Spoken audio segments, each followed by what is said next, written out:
بسم اللہ الرحمن الرحیم۔ فتنہ شکیل بن حنیف اور جھوٹے مسیحیت و مہدویت کی حقیقت، قسط نمبر 15، اسرار احمد قاسمی، مسجد ہاجرہ ممرہ۔ امام مہدی کی 8ویں علامت کی روشنی میں شکیل بن حنیف کا پوسٹ مارٹم۔ محترم سامعین کرام، آخری زمانے میں ملت کی زبوں پر امت کا خاص طبقہ پریشان ہوگا، اور یہ سب ایسے تڑپ رہے ہوں گے جیسے مچھلی بغیر پانی کے تڑپتی ہے۔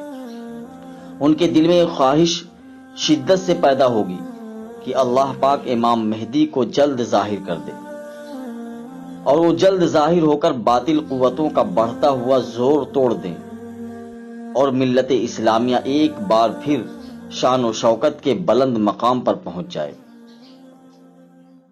چنانچہ متعدد احادیث کی صحیح روایات اس بات کو بتلاتی ہیں کہ حجازی حاکم کی وفات کے بعد امام مہدی مدینہ منورہ سے بھاگ کر مکہ آ جائیں گے کہ کہیں لوگ ان پر حکومت کی ذمہ داریاں نہ ڈال دیں۔ لیکن امام مہدی بھی کوئی ایسی شخصیت نہ ہوں گے جس کو اس امت کے اہل اللہ اور مخلصین لوگ پہچان نہ سکیں، بلکہ ان کی غیر معمولی شخصیت کی بنیاد پر وہ لوگ انہیں ڈھونڈ کر بیعت کے لیے مجبور کریں گے، اور آخر کار خانہ کعبہ میں رکن یمانی اور مقام ابراہیم کے درمیان امام مہدی کا اعلانیہ ظہور ہوگا۔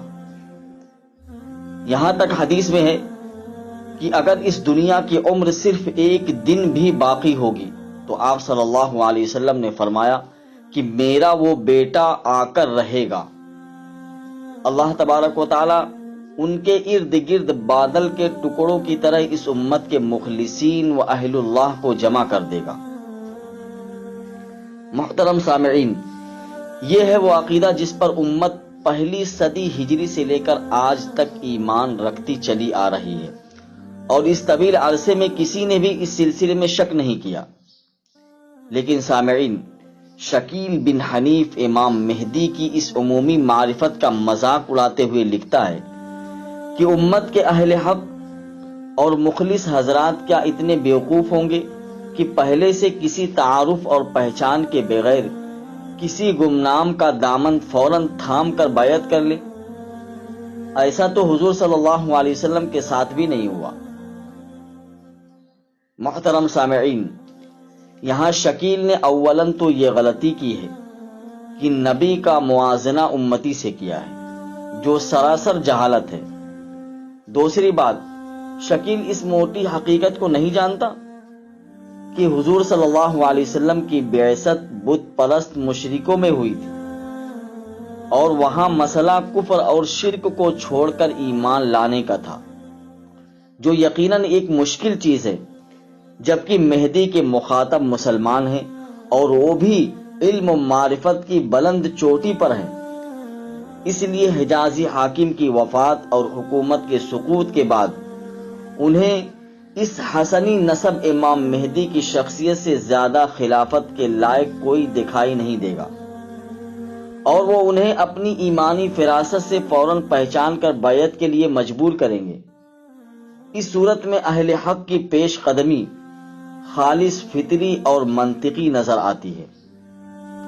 شکیل کا یہاں امام مہدی کو گمنام قرار دے کر اس امت کے اہل حق اور مخلصین کا مذاق اڑانا سراسر جہالت اور پرلے درجے کی عیاری ہے۔